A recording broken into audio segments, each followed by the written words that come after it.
team, which is me and you. Yeah, the secret reasons for the war with Iran, that is, of course, horrifying. I mean, who knows where it will go when you have so many sociopaths at the top of Israel, top of the U.S. And we'll just start off with the beginning here to get into the secret reasons for the Iran war. One thing you need to know is America and Israel are the same thing. If I say U.S., I just mean U.S. Israel. I mean, for God's sakes, Netanyahu is American. All right. He grew up here. He went to school here. He got his first job here. He's American. Anyway. What's his real name, too? Is his real name like? It's Meibowitz or something. I don't know. It's Mike Lansky or something. Yeah, I don't remember. But yeah, not Netanyahu. Thanks for supporting the show, Stan Fury. I was at the parade and there were 1,000 people there. Remember, I'm a veteran. Thank you. Yeah, no, real quick. I know 2 Marine Corps veterans who were like, there's no reason for the Marines to be in downtown LA. That is against the Constitution. Anyway. Yeah. But anyway, let's get to, so I just want to start off by saying, if anyone watching this or listening to this podcast still believes that the reason for this is Iran was going to get nuclear weapons, there's a short list, and this is not all of them, of all the times that it has been claimed by Israel or the United States that Iran was about to get nuclear weapons. Starting with 1992 up to present day. 92, they're 3 to 5 years away. 93, they're 3 to 5 years away. 95, they're 3 to 5 years away. 96, they're within months to a year of getting nuclear weapons. 2003, 1 to 2 years. 2004, 1 to 3 years. 2005, 1 to 2 years. 2006, 1 to 3 years. 2007, 1 to 2 years. 2008, 1 year. I'm going to skip ahead because I don't want to read all these. 2023, months away. 2020, weeks to months away. 2025, days to weeks away. So like all those times, like in the 90s and the early 2000s when they were so close, did they then like accidentally, like their dog knocked over their coffee on their computer? They were so close. And then that fucking cat just got, and you know how cats are, they get up there and they're just like, fuck this, fuck that, fuck that, and they knock everything off the, yeah. And I love cats, but like guys, like every time you're so close, and then the cat will put them back 3 to 5 years. Yeah, every time. Oh, easy. Well, there's one time the guy had literally his homework and he was going to bring it to the weapons guy, and then his dog quite literally ate his weapon, his nuclear and then bomb. no one believed him. I know, no one believed him. It's like, I know that's the oldest excuse in the world, but his dog actually ate his homework, and that's happened a couple of times if you look it up.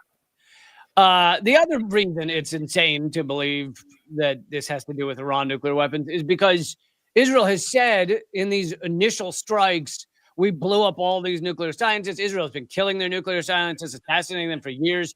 So if you did that, why are you still bombing? Why endless bombing? Why is there no stop? Also, Trump has said he'll accept nothing, now said he'll accept nothing but the full surrender of Iran. If this was about them possibly getting nuclear weapons, wouldn't you just say, if you get rid of your nuclear material and submit to inspections, then done? But no, that's because that is not what this is about. I also put together, and we've covered probably all of these on the show, a short list of all the times we've been lied into war. And please, in the comments, please feel free to add your own. Wait, whoa. Lee, you're saying wars are bullshit and we've been lied? Whoa, what? A couple of times we've been lied into war. 1 or 2, maybe. Iraq didn't have WMD. Syria didn't use chemical weapons. And 4 whistleblowers for the OPCW have come out. There's a new book about it from one of the whistleblowers of the OPCW. Russia didn't invade Ukraine out of the blue. As I hope everyone knows, it was a long effort by the United States to push Ukraine towards NATO and get Russia to invade. Libya going back to the Obama administration. Yes. And yeah, 2013, there's video of Lindsey Graham and McCain in Ukraine with the neo-Nazis, the Azov battalion, saying, we're going to give you all the help you need. That was 2013. Libya didn't pass out Viagra to the troops to help with R-wording people. Israel knew about October 7th for a year in advance, according to the New York Times and many other outlets. The IDF killed hundreds of their own people on October 7th, the Hannibal Directive. And then, of course, all the lies Israel put forward post October 7th about all the beheaded babies and all that garbage. Let's go back a little bit. The Viet Cong didn't attack the U.S. in the Gulf of Tonkin. The USS Maine wasn't blown up by Spain. The USS Liberty was actually bombed by Israel, which we covered recently. And feel free to add your own in here, folks. All the times Americans have been lied into wars, it is endless. So why would anyone right now believe that this is really about nuclear weapons and how Iran was just about to get them?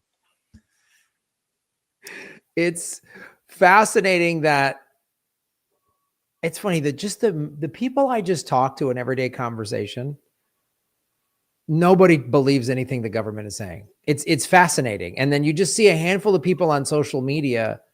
Like, it's funny because, again, I'm in the Bitcoin space, and Bitcoiners are on Twitter, and a lot of Bitcoiners are conservative. A lot of Bitcoiners are single issue voters who voted for Trump because they're like, he's pro Bitcoin. Is that single issue abortion? No. It's Bitcoin. Oh, it's Bitcoin. And I'm seeing a lot of them online going, wait a minute, man, you said you were anti-interventionist. Like, what's going on? Now you're like, when because they just don't understand. Yeah. No, they don't understand. They don't understand how the whole two-party system is rigged for the war machine and whatever else. But they're kind of going, wow. I don't want to use the term waking up because I don't think Americans want to wake up. I think they want to stay asleep. I think they're all like Joe Pence. No, I've seen that with the few liberal friends or family members I still have. That you can point to the thing and say, here it is. Here's the reality, and it won't sway them. They're just like, no. And they look at us, and I'm sure they talk about us behind our back as, oh my God. Like they can't imagine. We can't imagine what's said behind our backs. It's amazing. Like, I can just tell. They're just like, one buddy was like, right after October 7th, he was like, man, is this? I go, there's a bunch. I go, do you? And he goes, I really want to learn. I want to get more knowledgeable. And he was raised Jewish, like yourself, atheist. But he's like, but was raised in that, yeah, feels never wrong. But he recognizes Netanyahu sucks. And I said, all right, I'll start sending you stuff. He goes, okay, great. And I know I never read it. Because I would see him again and we'd never have a conversation. And then there was a month or so of that. That's what he wanted to know specifically about Israel. Yeah. And what Israel's doing. And he wanted to hear other sides of it. And I sent it to him.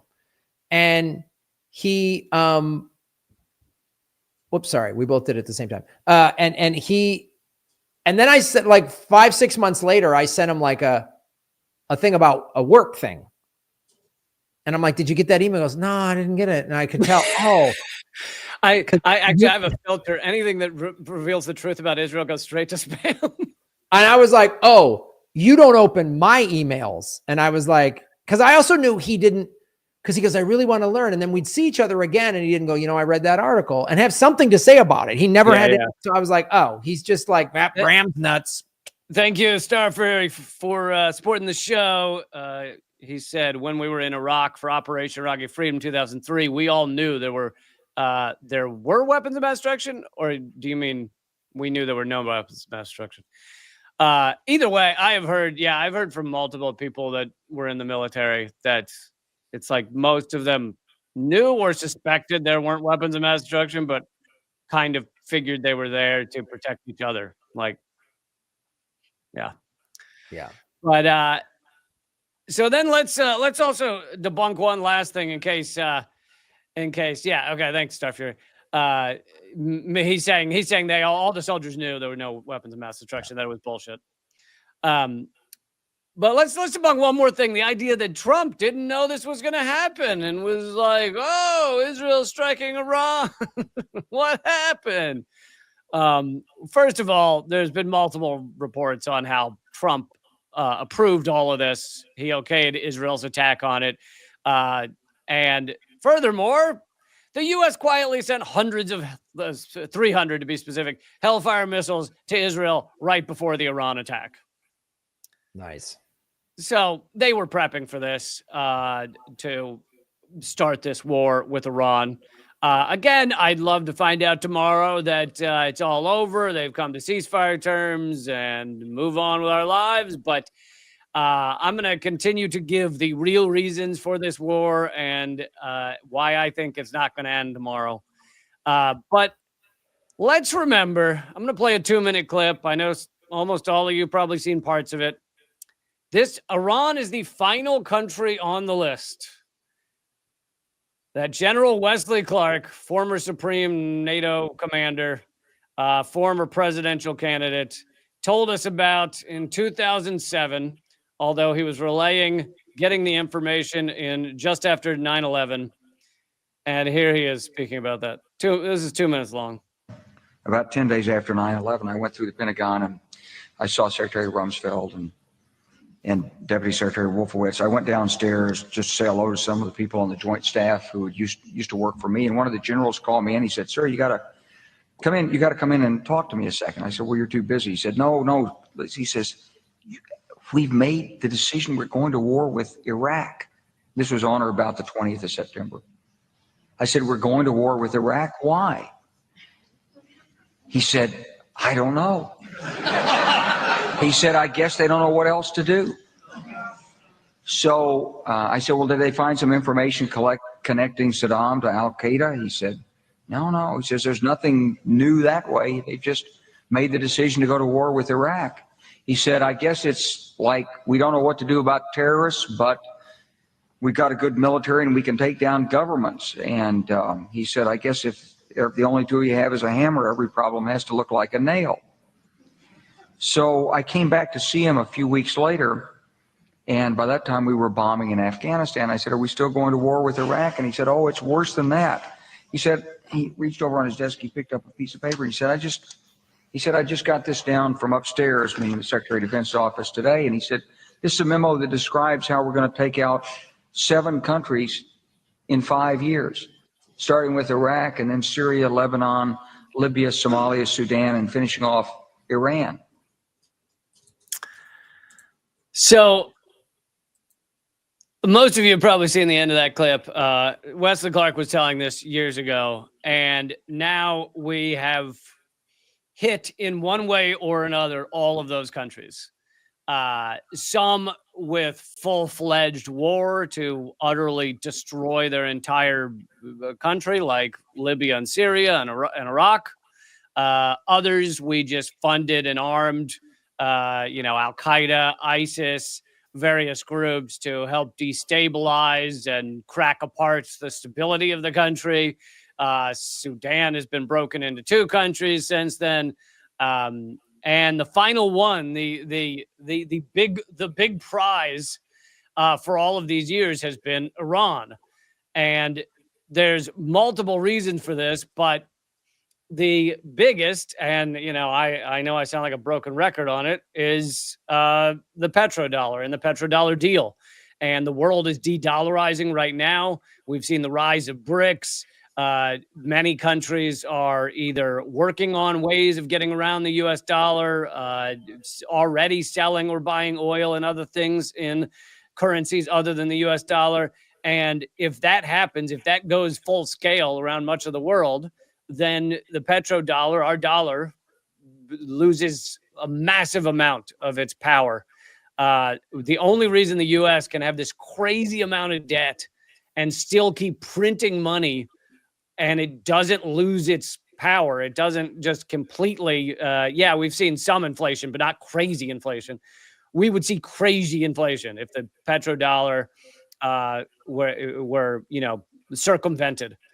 And Iran is one of the biggest, like, Arab national, strong, large countries with a lot of oil that is buying and selling it outside of the dollar. And this is also part of our ongoing war for hegemony against China and Russia. The goal is, the true fear is China. Russia is not nearly as strong economically as China is. And so the goal, technologically, that's part of China's strength, is their technology, and that they, as a country, just go, Like in 2015, they said, oh, we're having an air quality problem. And they just went, okay, wind and solar, we're going to dominate that now. They just went boom and dominated it. Yeah. Yeah. Their technology is incredible. They also plan more than 8 seconds ahead, like we do. But they just have more people. You got more people that can do things. 1.4 billion. There's a lot of reasons that China is winning at this game. They now have the biggest economy if you measure it in purchasing parity. And the goal of the U.S. empire, which includes Israel, is to split off countries that are allied with China. So they hoped that this proxy war in Ukraine, I mean, it had multiple aims also to cut off Russia from Europe, which they succeeded at. But what they didn't succeed at was cutting off Russia from China. And in fact, when Trump, I believe when Trump was saying, and there's some reporting on this, when Trump said, oh, I'm going to end the war, I'm going to end the proxy war in Ukraine in the first week, his aim, I think, and his discussions with Putin were, we'll give you everything you want in Ukraine. Just cut off ties and economic ties with China. Basically, if we can separate you from China, that's what we really want. And Putin said no, because Putin knows you can't trust the United States. He's not an idiot. And so he said no. So Trump's big idea for ending the war in a week has turned out to be nothing. Trump has also said the quiet part loud. There's a clip of him saying, Biden allowed China and Russia to be united, and I've got to deunite them. His brain doesn't work quick enough to come up with the word separate. And so well, that's a big word. I'm going to deunite them. And and so this is part of a long-term game of separate. And Iran is the third. Honestly, India would also be in there, but India's turned far right wing and has largely, or at least partially, separated from being allied with China and others, even though it is one of the letters of the BRICS organization. So India is kind of already off the top of the list.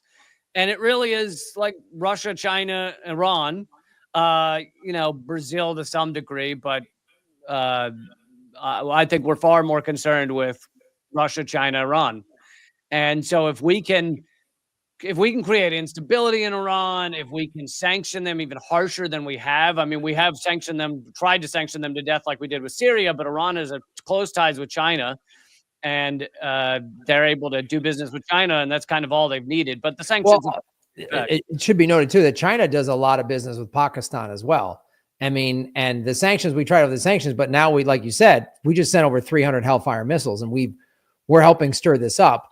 And then what's also fascinating we also gave them the intelligence, a lot of the intelligence to do what they did. Yeah. We gave them the intelligence. And then I love this, like, oh my God, Tel Aviv's being bombed. Did you think Iran was just going to take these and go, you're right, sorry, Netanyahu, our bad. You didn't think they were going to retaliate? They know they're going to retaliate. They want them to retaliate. And I can't blame them for retaliating, but that they want to escalate this and just be ready. Like, I want to see all these young men, many of whom who voted in America for Trump in this last election. You're the guys that are going to get drafted to go to some bullshit proxy war in the Middle East. Like, it's something like, I had the number up earlier. Is it the latest poll shows 18% of Americans support a U.S. war with Iran or something? It's very low. Yeah. Because again, that was part of Trump's, he ran anti-interventionist. A lot of people got on board with him of that. And so like, if you, and the thing that's kind of, so I was way off, but still right that the majority of Americans, 60% of Americans do not want the U.S. involved with Iran. Right. Yeah. It's, and look, the thing too, after this election, and Trump can't blame, if he doesn't fulfill his campaign promises, there's no one to blame. They have control of everything. You can't say, oh, the Democrats stopped. No. You guys control the House, the Senate, the Supreme Court. So and I feel like there might be some quiet resistance that's getting louder within the Republican Party. The Democrats are useless. God, they're useless. They're the most useless band of people. Well, the Democrats, it's like, they lack all courage, but it's because they don't actually stand for the things they say they stand for. So people call it a lack of courage, but it's just like they never really wanted to do it in the first place. They're not the party of anti-war by any means now. They apparently they just want war in Ukraine forever until every last Ukrainian's dead, I guess. So, yeah, they 100% support Israel because Israel funds them all. AIPAC does, and it's like and then you have the top echelon, which actually understands all of the things, all the machinations of the petrodollar that I've been going through. That is barely ever talked about. Literally, you'll never hear the word petrodollar mentioned in mainstream media, even in debates. You know, sometimes they'll have someone on, like someone saying that Gaza, it's a genocide, and they'll debate them. Even in debates, they can't bring up the existence of the petrodollar. But there's some people at the top echelon that understand that is the game that's being played. And that the U.S. is moving towards like large-scale war with Iran. Right now, we're trying to keep it between Iran and Israel so we can sit back and just watch it play out while shipping missiles to Israel to fire at Iran. But it's quickly seeming like it won't end that way. But anyway, that Wesley Clark, now rewatching it, that Wesley Clark clip kind of informed something else that I'd always wondered about, which is this is kind of the deepest layer of what's going on in U.S. foreign policy. And yet I wondered, like, how many people understand that? Like, I truly don't believe it's everyone in Congress. So like at what level? And so Wesley Clark says, you know, this guy comes down, I mean, an underling of the Secretary of Defense, but he's clearly not the top guy, but he's also not a bottom guy if he's running around with from the Secretary of Defense office. So, I think he's a bottom. You think he's a bottom? Top guy, a bottom guy? Sorry, Graham. I know I'm speaking your terminology, but come on, Lee. We went too long without a dick joke. I'm sorry. We did. I'll leave more pauses. But anyway, and that guy clearly has no understanding for why we would invade and collapse Iraq. He literally thinks the reason is we can take down governments. So I guess if you only have a hammer, everything looks like a nail. That's the reason we bombed and obliterated Iraq and killed 1 million people.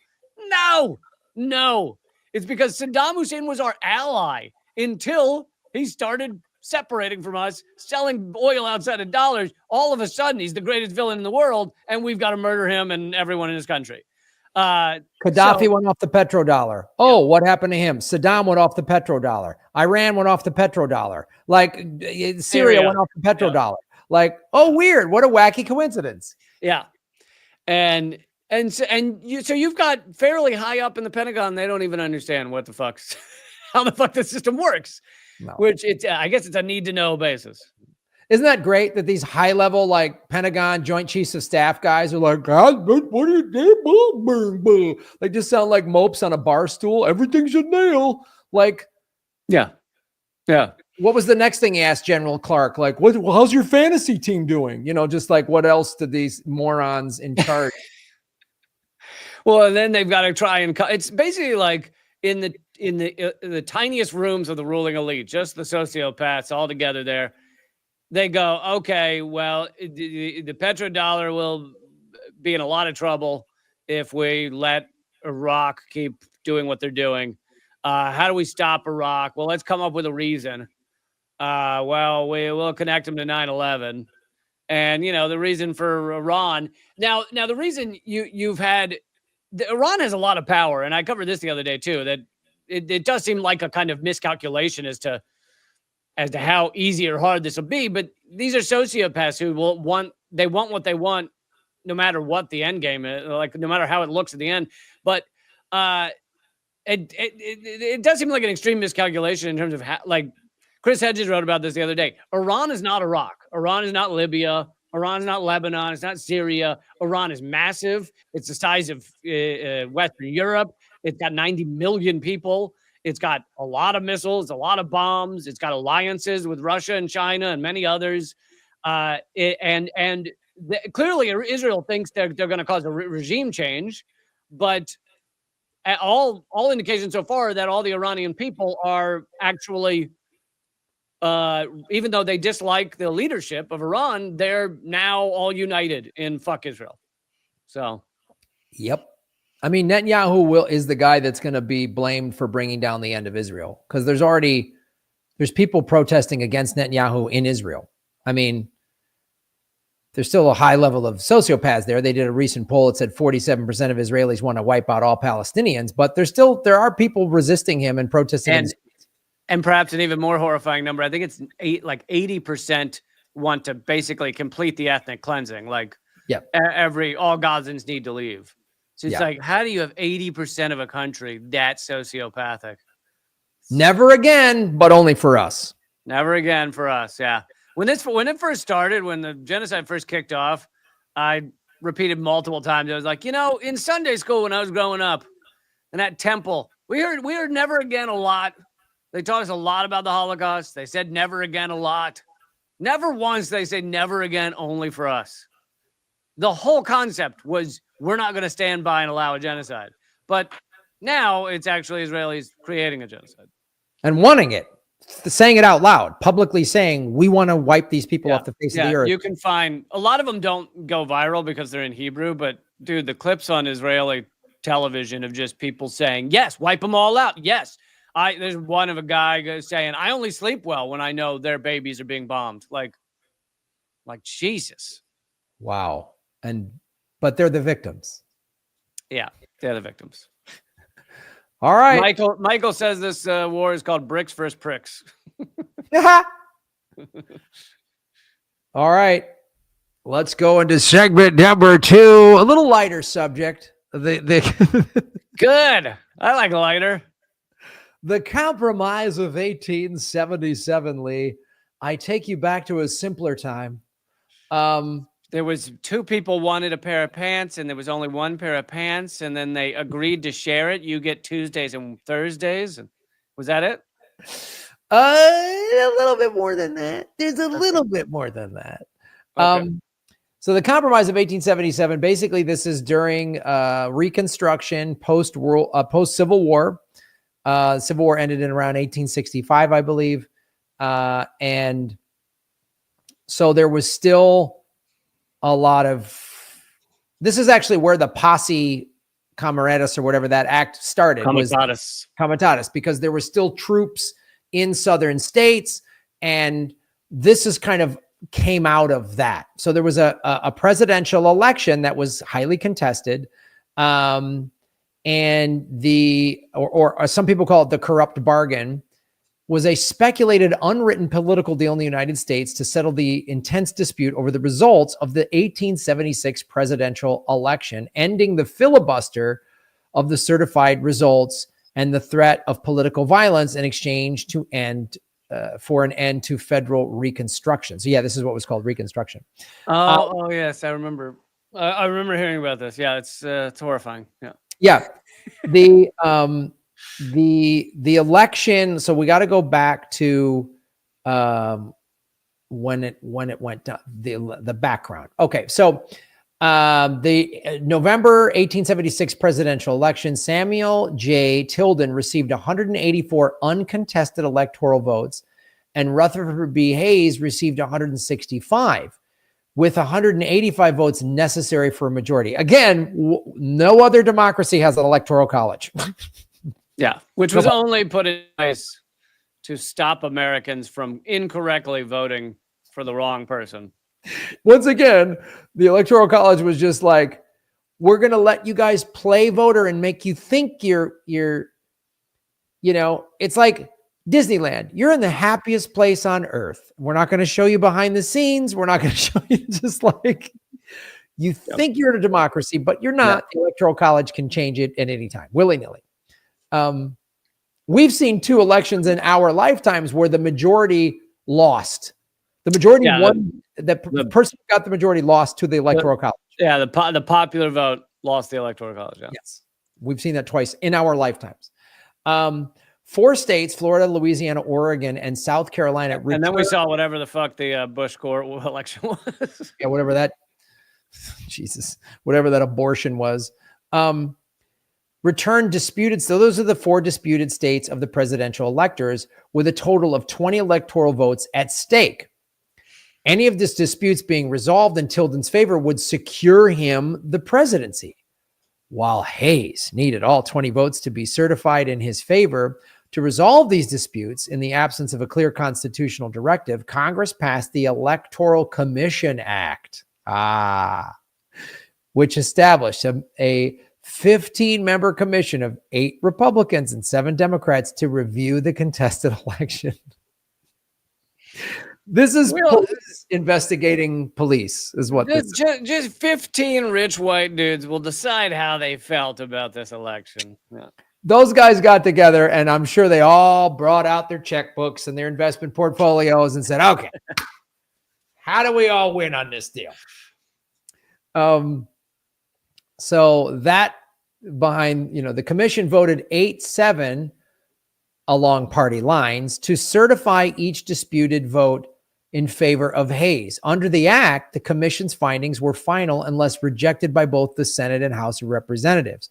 The Senate, controlled by Republicans, declined to do so, but the Democratic representatives in the House resorted to dilatory tactics by raising spurious objections to electors from Vermont and Wisconsin and filibustering the debate on those objections. That man does not have on a hat.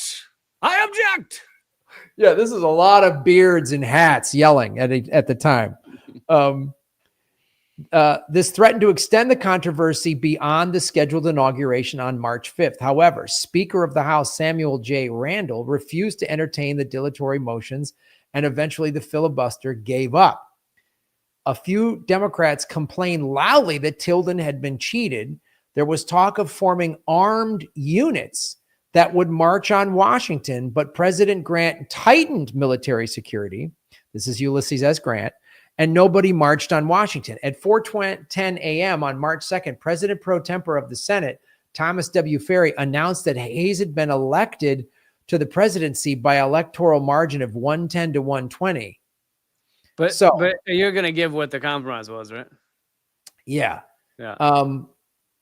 This is where it's still secret, because there's no real written evidence of what was said behind closed doors. There's just speculation on what happened.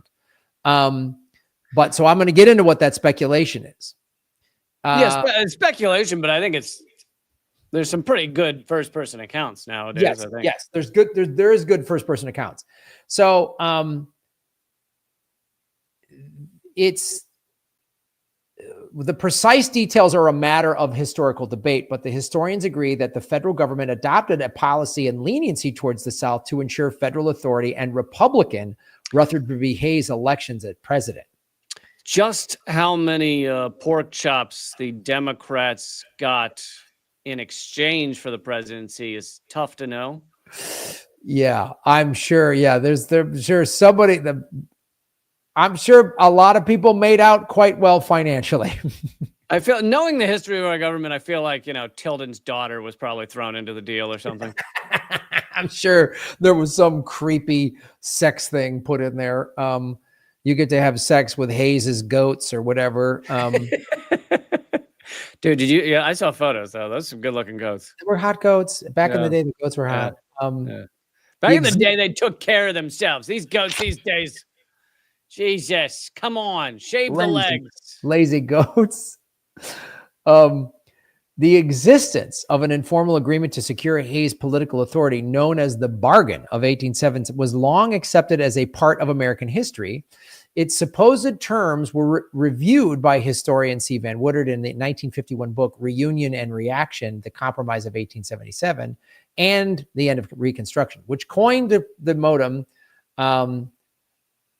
to the famous Missouri Compromise and the Compromise of 1850. Under the compromise, Democrats controlling the House of Representatives allowed the decision of the Electoral Commission to take effect, securing political legitimacy for Hayes' legal authority as president. The subsequent withdrawal of the last federal troops from the southern United States effectively ended the Reconstruction era and forfeited the Republican claims to the state government in South Carolina, Florida, and Louisiana. So the Republicans had to give up these states. The outgoing president, Republican Ulysses S. Grant, removed. Well, you gotta remember this time, the Republicans were the anti-slavery party. Yes. They were or to some extent, largely, they were the party of Lincoln. Yep. And so the Democrats largely represented the Southern whites that wish they could go back to those fun old days when we owned people. And they didn't, these Southern whites that liked the good old days of owning people didn't like federal troops in their states for a good 10, 12 years saying, hey guys, we know what you want to do. Yeah. We know you want to arrest all the black people and pretend they were committing crimes and then have them on a labor lease program and basically go back to slavery. We know you want to do that, but you can't. You can't. You rascals, you. Ooh, so,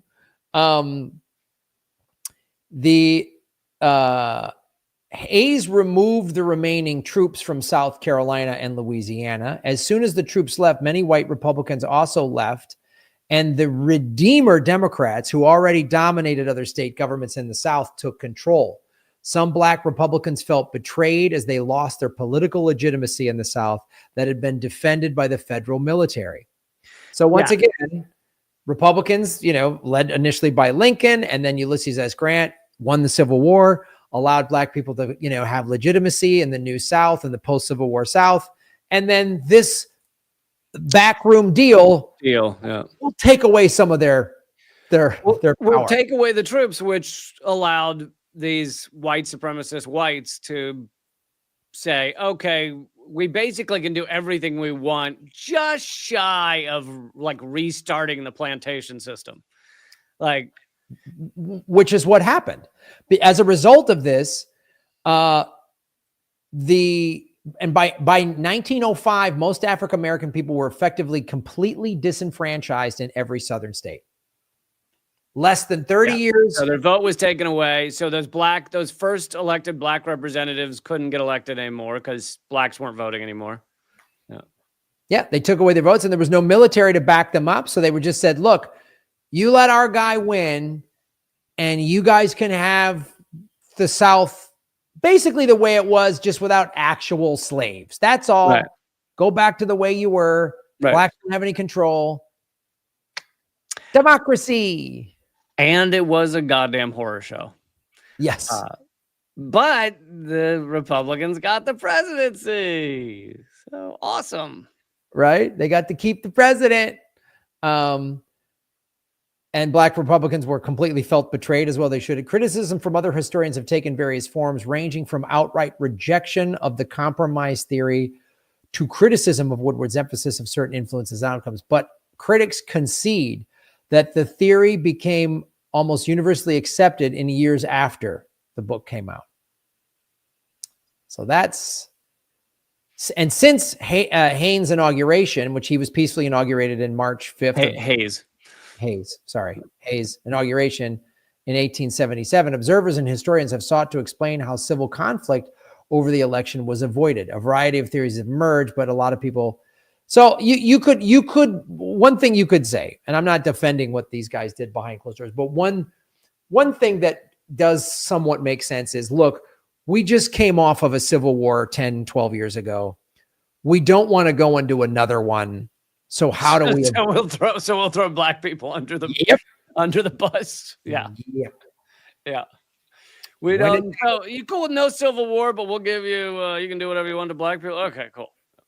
Yeah, that's what we had to do to go to no civil war. Is just like you can throw black people basically back to a half a click better than slavery. just yeah. They're free, but still poor and uneducated and have no power. And as we've covered before on this show, we did a segment on it before. This is around the time where they start using that loophole heavily about the United States has no slavery unless it's as punishment for a crime. Well, what do you know? If you're black in the South, you can be arrested for standing somewhere, for looking at a white lady, whether you actually did or not, just doesn't really matter. And then once you're in prison, they can lease you out to plantations who will use you like a slave. Yeah, and we still have that. We had, prison slave labor fighting our fires in LA in January. Yeah. Yes, So yes. that's the compromise of 1877. Rich white guys doing whatever they want behind closed doors and calling it democracy. Lee, where can people see? What do you got going on, buddy? What's going on in the Lee Camp universe? Well, after this, I'm going to do an extra segment at patreon.com/government secrets. So if anyone wants to go over there, you also can get all 80 extra segments unlocked immediately by joining up. So we'll be doing that. Other than that, I have new episodes of Unredacted tonight. New one coming out tomorrow. If you want the whole playlist of Unredacted tonight, go to leecamp.com/unredacted. It'll take you straight to YouTube. You can watch them all for free. I also just joined up. Unredacted tonight is joined with Means TV. And if you want a free trial and 20% off, just use promo code Lee when you join at means.tv. You can get a free week trial to check it out and support. It's the only that I know of. It's the only worker-owned, anti-capitalist streaming service around, and so it's kind of like Netflix if you actually give a shit. There should be the logo. Netflix if you actually give a shit. Yep. Yep. Leecamp.com. Yeah, folks, if you go to patreon.com/government secrets, you can get this delightful Government Secrets mug. It's the only place you can get Gov Seeks merchandise. We will be there a couple minutes right after today's live stream. And if you go there, you unlock like over 80 bonus segments, and you can do it for as little as $5 a month. And I have, if you go to grahamelwood.com, I will be launching a new book soon in the next couple of weeks, probably by next month. I have a new YouTube channel, youtube.com/@Bitcoin Hollywood. Go over there and subscribe. It's going to be, there's interviews, Bitcoin stuff, comedy shows, whatever. We're ramping into a whole new thing. We're getting some new partnerships that we're working with. And because there's a lot of interest in the Bitcoin space of funding entertainment. So check that out. Yeah, I'm working on a lot of different projects. Been editing a lot of the videos I shot in Asia, putting together a little travel series. Please tell me you filmed your haircut. I did a fair amount of my hair. Yes, I did film a fair amount of my haircut. So yeah, go follow me online at Graham Elwood on all my social media. Go to grahamelwood.com, subscribe to the newsletter, and that's our show, buddy. We'll see you over at see you on Patreon. See you on Patreon. This has been Government Secrets 184. More lies to get us into a war, and more lies in 1877. Later.